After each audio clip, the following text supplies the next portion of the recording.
안녕하십니까. 6주차 10월 7일차 녹화를 지금 시작하려고 하고요. 우리 교재 124페이지. 이제 우리가 중간고사 이후부터 대면 수업이 시작이 되잖아요. 그래서 지금 이제 6주, 7주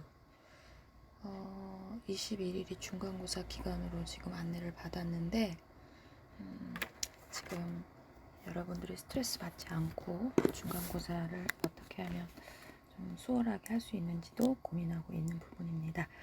자, 수업을 지난 시간에 이어서 보편성과 선별성의 원칙, 그래서 지금 5장의 아동복지 실천의 원칙과 방법에서 지금 아동복지 실천하는 데 대해서 기본 원칙들이 있고, 그 두 번째인 보편성과 선별성에 대한 부분으로 시작하려고 해요.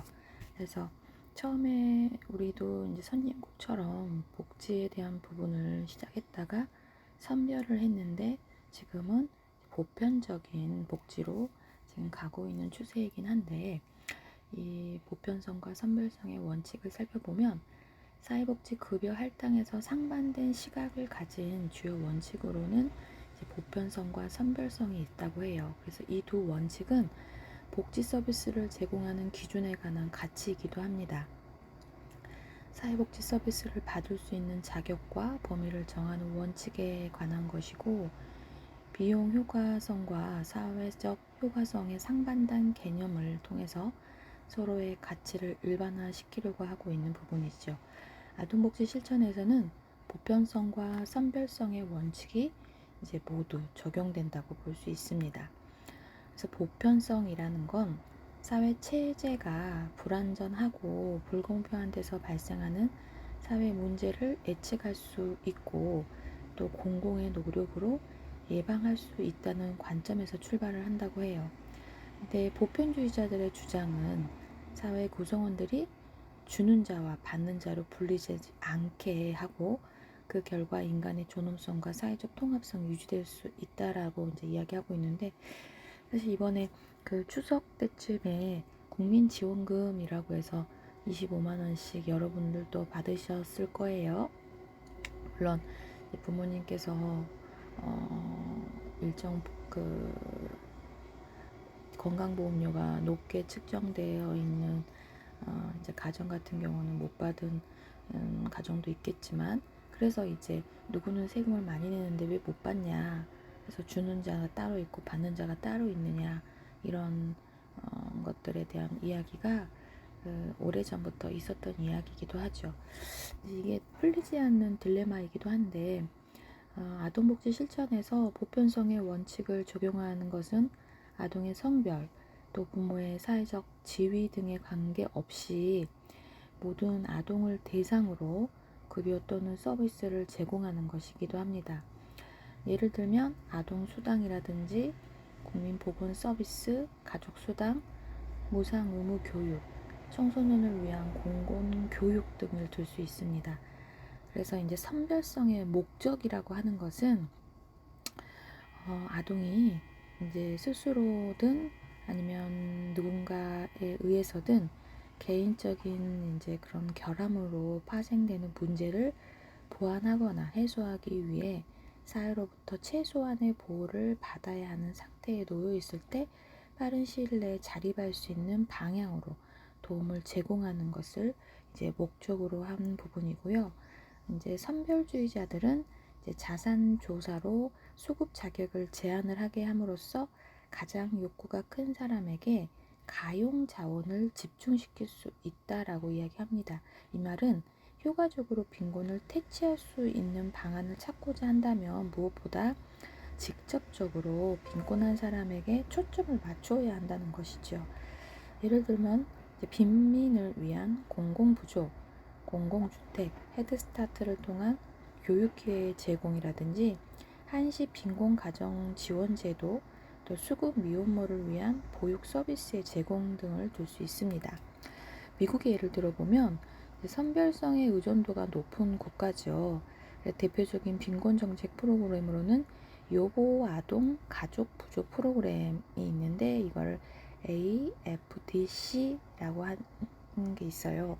이게 뭐냐면 요보 아동이 가정에 머물면서 건강하게 성장할 수 있도록 교육 지원과 사회 참여를 도와주는 것을 목적으로 하는 프로그램이고, 모자 가정에 차등해서 현금이나 의료비를 지급하는 것, 또 개별 상담이라든지 보육 서비스 등의 사회적 서비스를 제공하는 것을 포함하는 것을 이제 빈곤 정책 프로그램으로 AFDC라는 것을 설명드렸습니다. 세 번째로 이제 그 개발적 기능의 원칙을 이야기할 수 있는데요. 아동복지 사업에서 개발적 기능의 원칙이란 이제 예방적이고 의도적인 변화를 가져올 수 있는 개발 지향적 아동복지 체계를 형성하는 것을 의미합니다. 아동복지 사업은 대상 아동의 욕구를 발견하고 변화를 예측하여서 사회 구조나 경제 조건에서 그들이 가진 잠재력을 최대한 발휘할 수 있도록 지원하는 개발적 기능이 필요하게 됩니다. 이 과정에서 사회 전체적 개발 체계와 보조를 맞추고 적극적이고 또 의도적인 수행이 요구된다고 할 수 있습니다. 네 번째로 이제 포괄성의 원칙인데요. 아동이 하나의 전체성을 띤 인간으로서 그들과 관련된 모든 측면과 상호작용하는 가운데서 건전한 성장과 발달을 도모할 수 있습니다. 그래서 아동에게 기본 전제가 되는 모든 요소, 이제 안정된 가정생활이라든지 경제적 안정, 또 교육, 보건, 노동, 오락 및 특수보호 등에 대한 프로그램이나 서비스가 포괄적으로 제공되어야 그 효과를 거둘 수 있다는 것입니다. 그래서 아동 발달은 서로 유기적인 관련을 맺고 전개됨으로 한 영역의 발달 손상은 다른 영역에 파급되고 아동의 문제는 여러 가지 요소가 결합된 복합적인 양상을 갖게 됩니다.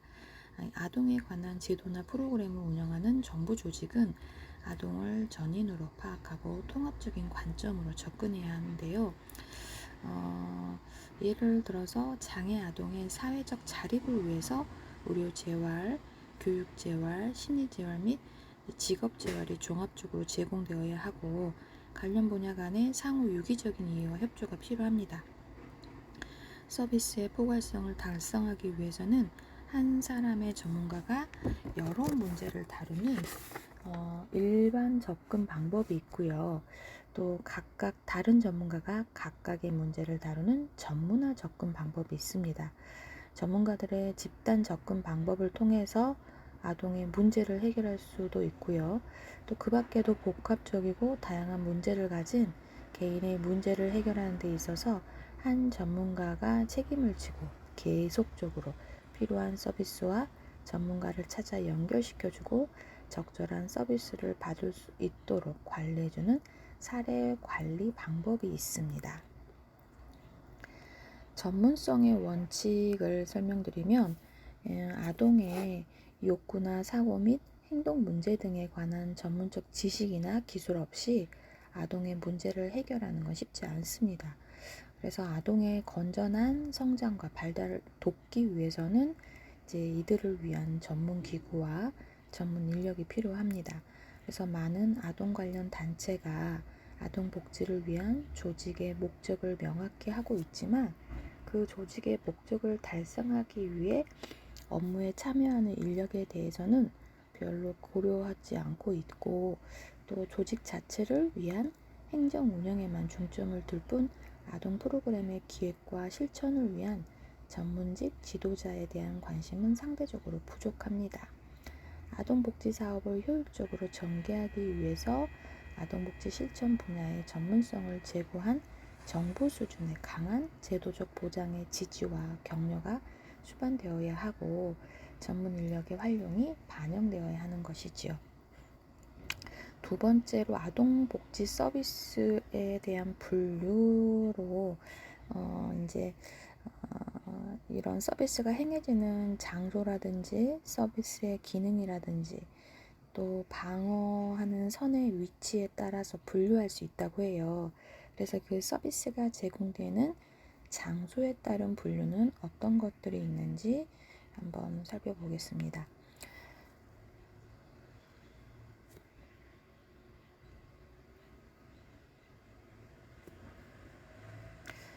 서비스가 제공되는 장소에 따른 분류로 이제 제가 서비스와 가정 외 서비스를 둘 수 있습니다. 그 제가 서비스는 원가정의 기능 가운데 결핍된 부분을 지지하거나 보충해 줌으로써 원가정의 해체나 붕괴를 막아주는 기능을 수행합니다. 예를 들면 한부모 가정이나 조성가정처럼 가족 기능의 원활한 수행이 어려운 경우에 아동이 가정에서 생활하면서 외부로부터 지원을 받는 서비스이고요. 그래서 이 같은 제가 서비스는 가족의 구조적 결손은 없지만 심한 스트레스나 역기능의 위험 요소를 가지고 있을 때 제공되고, 또 가정 외 서비스는 아동이 원가정을 떠나 일정 기간 가정 밖의 시설, 위탁 가정에서 생활하면서 제공받는 양육 및 보호 서비스가 됩니다. 예를 들어서 그룹홈이라든지 쉼터, 긴급 피난처, 아동 양육시설, 아동 치료 보호시설 등 시설에서 서비스의 지원을 받는 것이지요. 이제 두 번째로 서비스 기능에 따른 부류를 살펴볼까요? 이제 서비스 분류를 가정의 역할을 중심으로 어떠한 기능을 지니는지에 대한 거에 따라서 지지적 서비스, 보조적 서비스, 또 대리적 서비스, 이렇게 세 가지로 설명을 할 수 있다고 합니다. 그래서 그 첫 번째 지지적 서비스라는 건 가족 구성원 간의 관계를 회복시키고 성장시키기 위해서 기본적으로 다루어져야 하는 서비스이고요. 아동 문제를 대처하는 1차 방어선이 됩니다. 지지적 서비스는 가족 관계에서 부모와 아동이 각자의 책임을 효율적으로 수행할 수 있도록 능력을 지원해주고 이제 강화해주는 부분이고요. 지지적 서비스에는 개인적 면접을 통한 개별 사회 사업, 문제 아동 행동 지도 및 치료, 가족 치료, 부모 교육, 지역사회 프로그램 등이 있습니다. 지지적 서비스는 아동이 속해 있는 원가정의 구조가 붕괴되지 않으면서 그 가정이 원활하게 기능할 수 있도록 다양한 차원에서 지원하는 아동복지 서비스의 예방적인 접근 방법이 되겠습니다.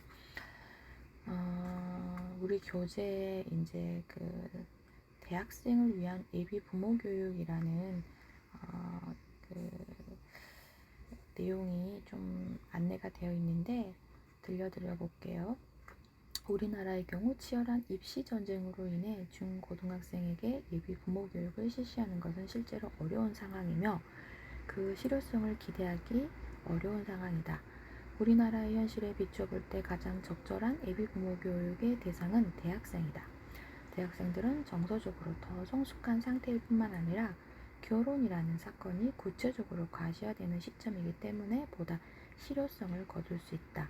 현재 우리나라 대학 가운데 고려대, 고신대, 서울여자대학교 등 개설된 예비 부모 교육은 공통적으로 자녀의 발달에 따른 부모의 역할과 부모 교육 이론, 프로그램, 나아가 가족관계 전반에 대한 내용을 포괄하고 있다. 예비 부모 교육을 통해 부모에 대한 그릇된 인식을 바로잡고 자녀 양육에 대한 지식을 습득함으로써 부모 역할을 준비하는 데 도움을 받을 수 있다. 또한 예비 부모 교육을 통해 부모는 자신에 대한 성찰과 아울러 보다 성숙한 인간으로서 성장해 나가는 데 도움을 받을 수 있다라고 해서 대학생을 위한 예비 부모 교육에 대한 필요성 안내가 상자로 안내가 되어 있습니다. 두 번째 지지적 서비스와 이제 보조적 서비스, 그다음 대리적 서비스가 있고 두 번째 보조적 서비스에 대한 부분으로 안내를 해드리면 지지적 서비스의 제공으로는 가정의 기능 회복과 강화가 어려운 경우 사회가 부분적으로 부모 역할의 일부를 대행하는 2차적 방어선이 있고, 이 부모 역할의 일부를 보조받을 때 이제 부모는 다른 역할을 보다 충실하게 실행해 나갈 수 있는 부분이 있습니다. 그래서 부모 역할 일부를 보조받고 부모는 다른 역할을 또 충실하게 수행할 수 있도록 보조적 서비스에는 이제 소득 보장 프로그램, 보육사업, 보호사업, 가정, 조성사업, 홈메이커 서비스 등이 포함이 되고, 보육사업이란 낮 시간 동안에 친부모가 아닌 다른 사람에 의해 보호를 받아야 하는 아동들에게 주어지는 사업을 말합니다. 그래서 미국의 이제 빅 브라더, 빅 시스터, 그래서 큰 오빠, 큰 언니 프로그램이라는 프로그램이 있는데, 저소득층 아동 또는 청소년들을 자원봉사자와 1대1로 연결해서 멘토링을 해주는 것들이 있습니다. 그래서 이 빅 브라더스, 빅 시스터스 이거가 이제 또 우리 교재 129페이지에 안내가 되어 있는데, 잠깐 그 상자로 되어 있는 내용을 들려드리면, 미국의 큰오빠 큰언니는 조직은 이제 청소년 멘토링 프로그램을 운영하고 있는 대표적인 비영리 단체이다. 이 단체는 6살에서 18살의 빈곤 아동 혹은 비행 청소년들을 대상으로 그들이 올바른 청소년기를 보낼 수 있도록 1대1로 멘토링을 해주는 자원봉사자들을 연결해준다. 멘토링을 통하여 참여자들은 마약, 알코올 의존증, 범죄 등 자신들의 개인적인 이야기까지 모두 털어놓으며 가정 문제 해결에 도움을 받는다. 또 이런 1대1 멘토링을 통해 학업에 대한 자신감이 높아졌고 가족 간의 상호관계가 증진되었으며 학교 결석률이 52%로 감소된 것으로 나타났고, 이 프로그램은 미국의 지역사회 청소년 범죄 예방에도 많은 영향을 주고 있다라는 부분으로 상자에서 안내하고 있는 부분이고요. 보호사업이라는 게 있는데, 이제 아동이 학대나 유기를 당하는 상황에서 이웃, 지역사회가 아동을 가족으로부터 분리하여 일시적으로 보호하는 사업을 말합니다. 1874년 이제 미국의 앨런이라는 소녀가 가정에서 학대를 받고 있었지만 그녀를 보호할 수 있는 법적인 근거가 없었어요. 그래서 미국 동물 학대 방지 협회가 도움을 요청하여서 학대에서 구제하였고, 그러니까 1874년이면 이제 19세기 이제 후반 정도 되는데, 아동 학대에 대한 부분이 이제 어떠한 부분도 보호가 없기 때문에 동물 학대 방지 협회라는 곳에서 이제 그 학대를 구제하기 위해서 아동 학대 방지 협회가 발족이 되었다고 해요. 그래서 1962년 이제 박사가 이제 캠퍼라는 박사가 피학대 증후군이라는 이름으로 학대받는 아동을 명명함으로써 아동 학대에 대한 논의가 본격적으로 이루어지게 되었고, 이제 피학대 증후군의 주요 특징은 정서적으로 불안해하며 사람을 대하는 것을 꺼리는 것, 또 보호사업은 이러한 아동들을 일시적으로 보호해주는 역할을 이제 수행하는 그런 부분이 있습니다. 세 번째, 대리적 서비스를 살펴보도록 하겠습니다. 부모가 아닌 제3자가 부모의 역할을 전부 떠맡은 경우이고요. 부모의 사망, 또 경제적 파산 등으로 아동의 원 가정이 자녀 양육의 기능을 상실한 경우, 아동은 자신의 가정을 떠나서 다른 가족이나 양육자에 의하여 일시적 혹은 영구적으로 보호를 받게 되는 부분입니다. 대리적 서비스에는 입양, 가정위탁, 시설보호 서비스 등이 포함이 되고요. 입양은 혈연과 관계없이 이제 법률상 친사 관계를 맺는 것입니다. 이 과정에서 친부모가 가지고 있던 양육의 권리와 의무는 소멸되고 또 양부모에게 이양이 됩니다. 이때 입양된 아동은 친자녀와 동등한 법적 권리를 갖게 되고요. 가정위탁은 가정에서 양육이 이루어지는 부분이 어려운 환경이라든지 시설 보호가 불가능한, 또 적절하지 못한 경우 일정 기간 동안의 타인의 가정에서 대리 보호를 제공하는 것입니다. 가정 위탁의 경우 서비스 대상 아동의 위탁 사유가 해소되는 상황에서 다시 원가족으로의 복귀가 가능하다는 것입니다. 이제 세 번째로 방어선 위치에 따른 분류를 살펴보려고 합니다. 방어선 위치에 따른 분류는 1차 방어선, 2차 방어선, 3차 방어선으로 이제 구분할 수 있는데요. 주커맨이라는 이제 학자가 아동복지에서 아동복지 서비스를 방어선의 개념으로 분류를 하는 것에서 시작을 합니다. 이제 그는 아동에게 방어선 라인 오브 디펜스라고 해서 이제 가족으로부터 제공되는 것이라고 할 수 있고, 가족이 방어 기능을 제대로 하지 못할 경우 순차적으로 2차 방어선, 3차 방어선으로 이동되어 간다라는 말입니다.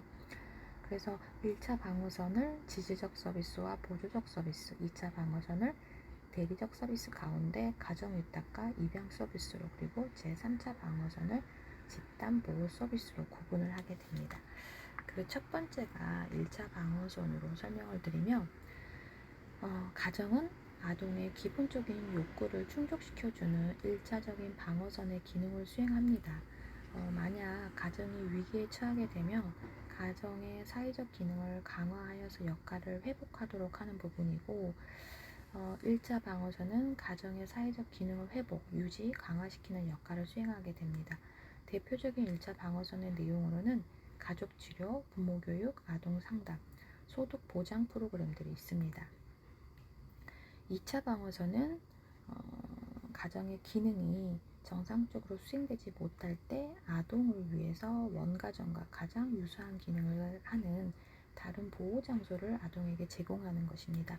그래서 구조화된 생활시설과 비교하면 구성력이 좁고 가정 환경에 가깝습니다. 대표적인 2차 방어선의 내용으로는 대리가정의 형태를 제공하는 가정 위탁이라든지 입양 서비스를 들 수 있습니다. 그래서 2차 방어선이 지역사회 안에서 자연스럽게 보호의 수단으로 활용되어야 하는 부분을 설명을 드렸고요. 세 번째 3차 방어선은 아동의 욕구가 원가정 혹은 대리 가정에 의해서 충족될 수 없는 경우에 한하여 마지막 대안으로 제공되는 집단 보호 서비스입니다. 제3차 방어선은 이제 원래 가정을 대리한다는 점에서 2차 방어선과 동의를 하지만 차이점은 원 가정과 유사한 환경보다는 집단 생활 환경 속에서 서비스가 제공된다는 것입니다. 그래서 3차 방어선은 탈시설화의 경향에 따라 가장 마지막에 사용되어야 하는 이제 아동복지 서비스다라고 이해하시면 될 것 같아요. 그래서 우리가 지금 기본 원칙으로 인해서 실천하기 위한 기본 원칙은 권리와 책임의 원칙, 첫 번째, 두 번째는 보편성과 선별성의 원칙, 세 번째가 개발적 기능의 원칙, 네 번째가 포괄성의 원칙, 다섯 번째가 전문성의 원칙이라고 해서 기본 원칙은 실천하기 위한 5가지였고, 또 이제 분류에 따른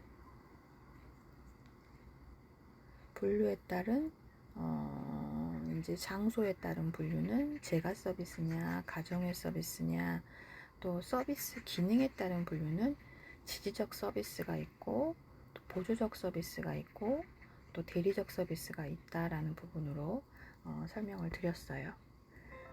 근데 이 대리적 서비스에서도 이제 우리가 1차 방어선에 따른 방어선 위치에 따른 분류로 원 가정에서 하는 1차, 그다음에 2차 방어선, 또 마지막으로 이제 집단 보호 서비스인 3차 방어선이 있고, 그 3차 방어선이 이제 집단 항활송에서 서비스가 제공된다라는 부분으로 최종 정리해 드렸습니다.